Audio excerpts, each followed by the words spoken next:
Okay, welcome to Econ 7.5. We're talking about inflation and deflation.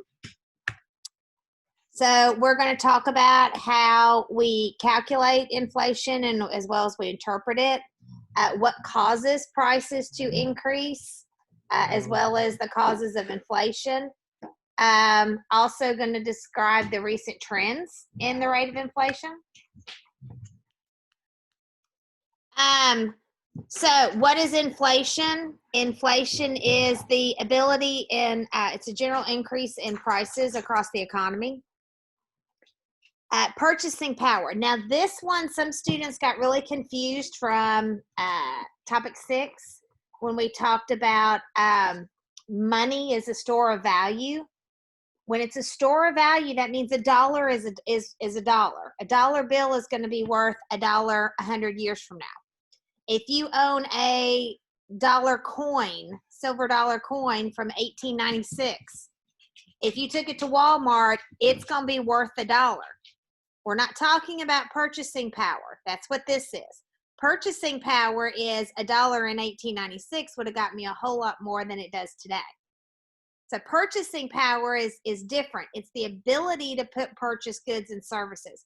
What can I purchase with a dollar today versus 1896 versus 100 years from now? Price index. This is a measurement that shows the average price of a standard group of goods and how it changes over time. And that leads us to the consumer price index. This is one of our leading indicators for the health of the economy. There's a market basket, and it's not really a basket, but it's just a collection of goods and services that the typical urban customer would purchase, like milk and eggs and maybe a cell phone and a car and cost of living, things like that. And they measure that year after year to see how much are the prices going up. Now, the market basket, that is what's in the consumer price index. It's that collection of goods and services. Inflation rate, this is the percentage of change in price level over time. So how much is it increasing? We tend to do this annually to find what the annual inflation rate is. The core inflation rate, this is when we are just looking at inflation, but we're excluding the effects of food and energy prices. Everybody needs food and energy, so we look at other things. Hyperinflation, this is inflation that's way out of control. The average rate of inflation, we want to keep it around under 2% a year. So if we had inflation of, say, 10%, that would be hyperinflation. In the 70s, and we'll talk about it, there was stagflation. Stagflation is high inflation as well as coupled with high unemployment. Quantity theory. This is the theory that too much money in the economy causes inflation.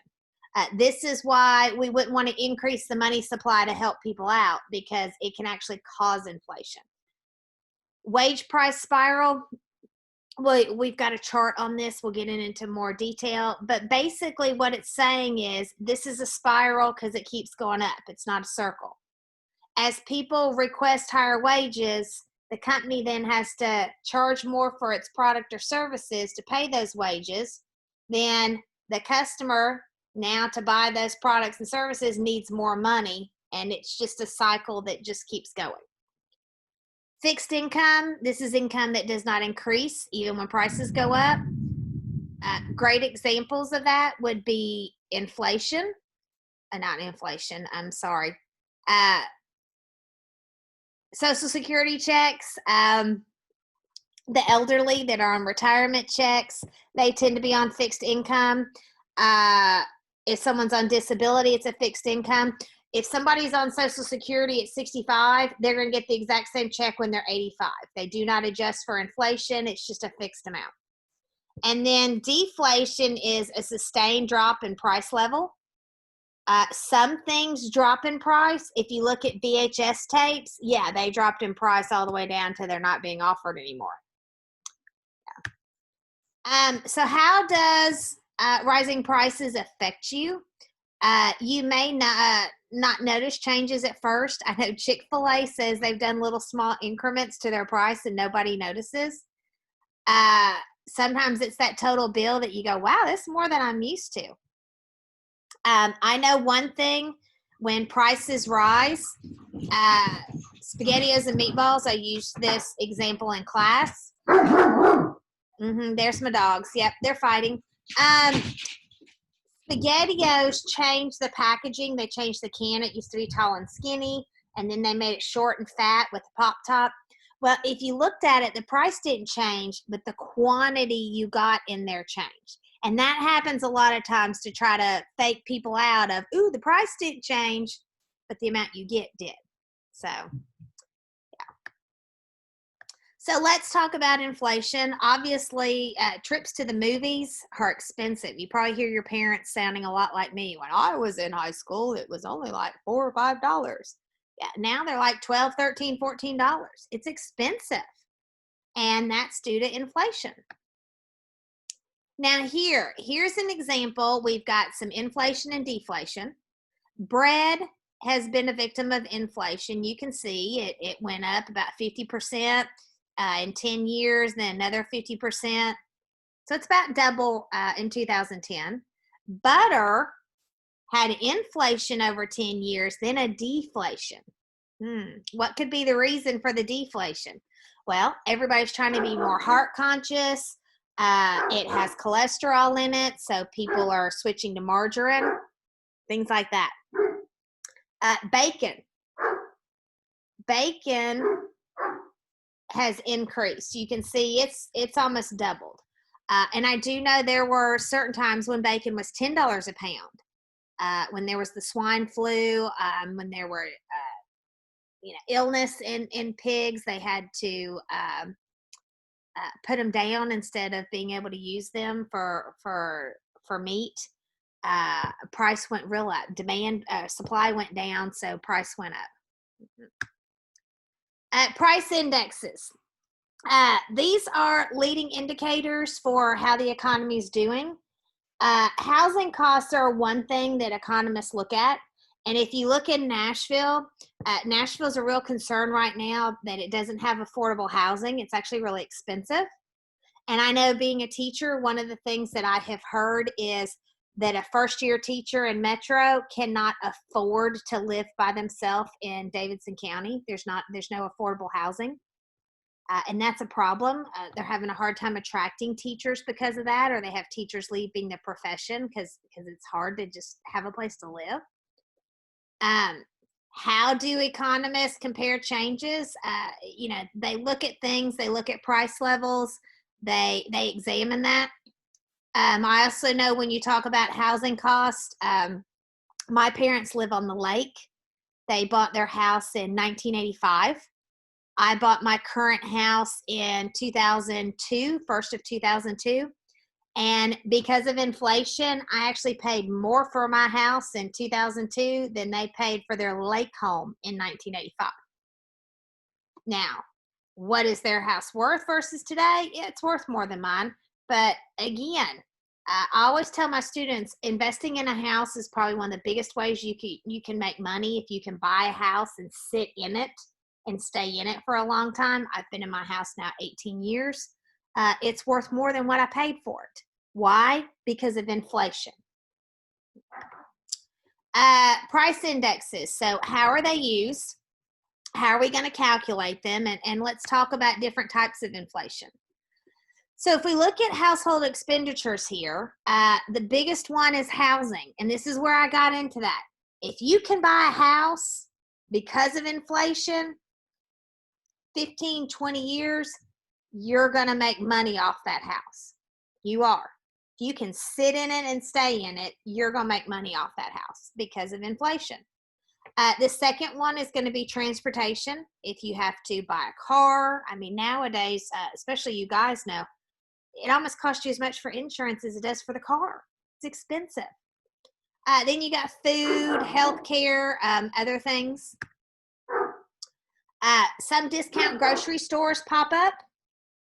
Aldi's. I love Aldi's. Aldi's is one of my favorite. You bring your own bags. They don't bag it for you. You take it out to your car yourself. It helps have lower prices. Now, another thing Aldi's does, which is a marketing genius. If you've been to Aldi's, you have to take a quarter if you want a buggy. You got to put the quarter in. It unlocks the buggy. You use it. When you return the buggy, unlock it, you get your quarter back. It's actually genius because what can you buy with a quarter? Not much. But people return the cards. That saves them from having to hire an employee to go get the cards like they do at Walmart. They actually bring it back to the front of the store.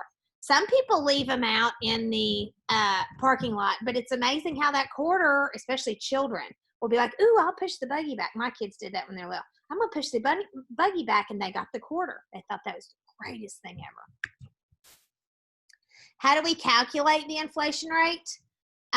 Well, here, if we want to compare the inflation rate from 2011 to 2012, 2012 is going to be year A, 2011 is year B, that's our base year. So we're just going to take the amount from year A, subtract year B from it, we get 4.7, and then we divide it by the amount for year B, which is our base year, starting year, 2011, and that's 224.9. We multiply it by 100, so we get a percentage. Anytime you multiply by 100, that's you do that for a percentage. You can see we have an inflation rate of 2.1. That's about our goal each year, is to keep it at 2.0 or and under. So we would have met our goal here from 2011 to 2012. Now, I will say this is a little bit of adulting. It's really good to know this when you go into an annual merit review with your job, because if this was the inflation rate from 2011 to 2012 and you went into your job and they said, you know what, you've done an awesome job. You've been fantastic this year. You've saved us money. Numbers have been down. We're going to give you a 2% raise. You should look at them and have this information on hand and go, well, that's just a cost of living raise.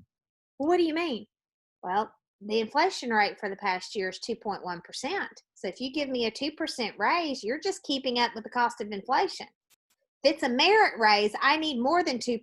So if you were going to give me 2%, I need 4% to get a 2% raise. You'd be surprised how many times it works because you're armed with factual information. What are some other causes of inflation? Supply and demand, we're going to talk about that. That affects it. Sometimes during war, we might have inflation. There can also be things like, if all of a sudden in Florida they have a big freeze and it affects the orange crops, it's probably going to affect the price of orange juice and oranges and make them more expensive.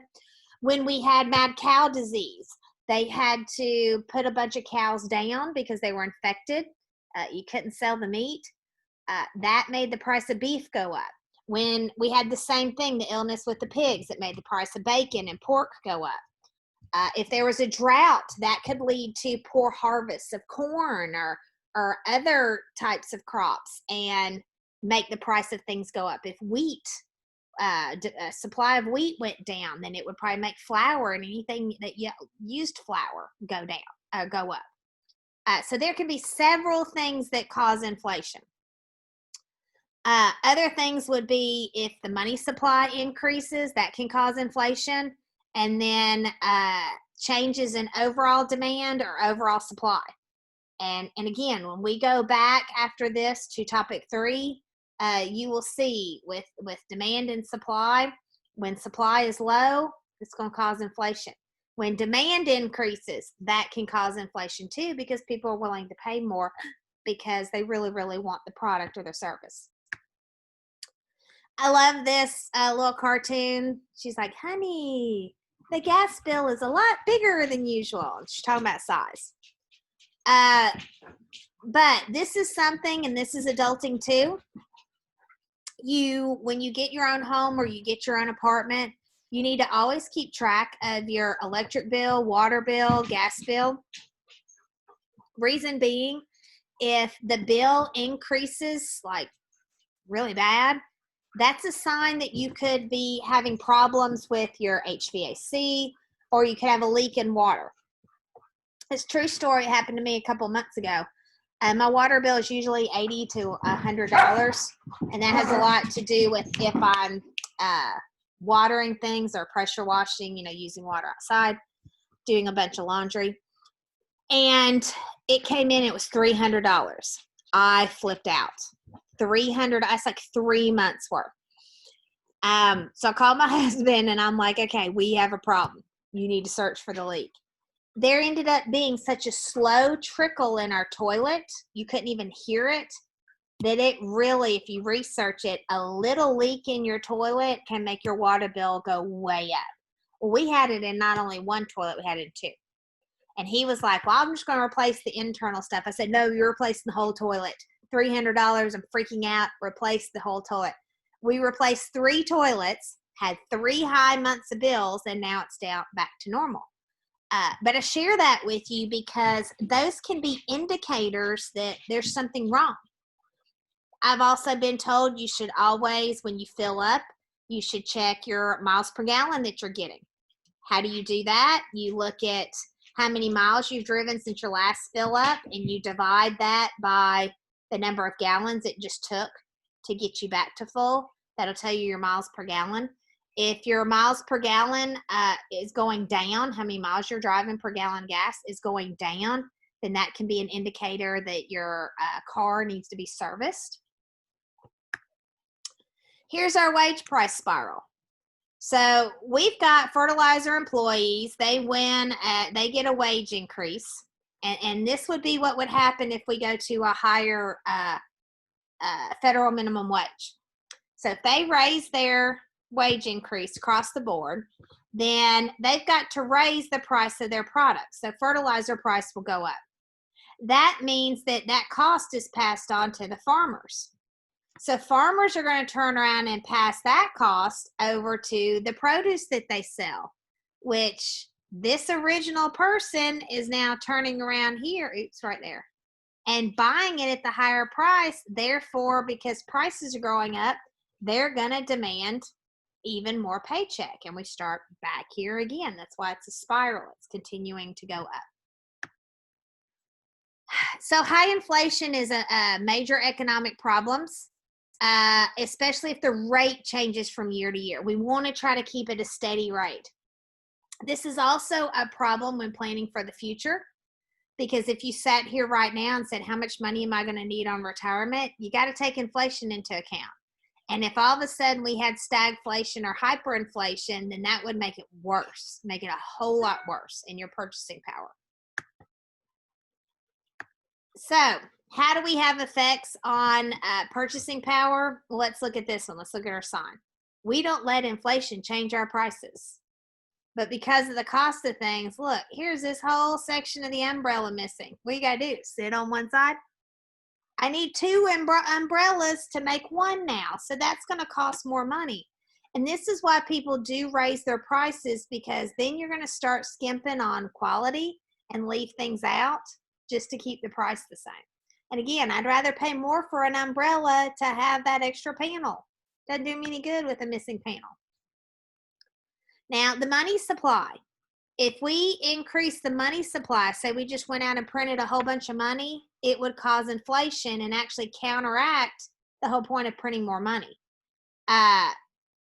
Most economists, like it says, agree that money supply should increase at the same rate the economy is growing. Not declining, growing. Now, you guys are under the age of 30. You have experienced pretty low inflation rates most of your life. In the 1990s, we had low unemployment levels. You cannot fight unemployment and inflation at the same time. Low unemployment rates tend to lead to higher inflation. And one of the reasons for that is because when there's so few people to choose, just so few applicants to choose from, the applicant can set their price. When there's high unemployment, like right now we have a high unemployment, there are people out there just accepting whatever pay so they have a job. There have been people through COVID that have taking a pay cut to keep their job. And that doesn't happen when employment is high. When we have low unemployment. And inflation has really been typically low. So it really hasn't affected us too bad in the past 30 years. But again, it has gone up. Now let's talk about deflation. Deflation is where we have a steady decrease in prices. There are certain items that have experienced deflation. We saw the butter. And we also had the 2008 recession. In the 2008 recession, we had high unemployment, and that affected things. But here is why I told you, unemployment and inflation, we cannot fight both at the same time. One actually causes the other. So if we fight high unemployment like we have right now, we're actually going to cause inflation. And when we have low unemployment, we have inflation. And here's why. I kind of said this. When unemployment is low, you have slim pickings as far as applicants out there. People have jobs. So if you can't find a candidate that's not working, you might go and try to get one from another company. Well, if that person say, oh, I'm making $50,000 here, well, we'll offer you $60,000. If I leave this company, I can go make $60,000 over here. Maybe you don't really want to leave, so you go to your boss and say, hey, company B over here is offering me $60,000 for the same job. You're only paying me $50,000. How bad you want to keep me? Company A is probably going to increase the pay to keep them there. It's very expensive to hire a new employee. It's very expensive.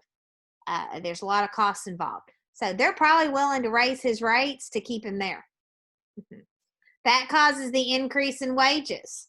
When we raise wages, we have to increase the price of the goods and services that we're selling, and that causes inflation. And that is 7.5. See you back for 7.6.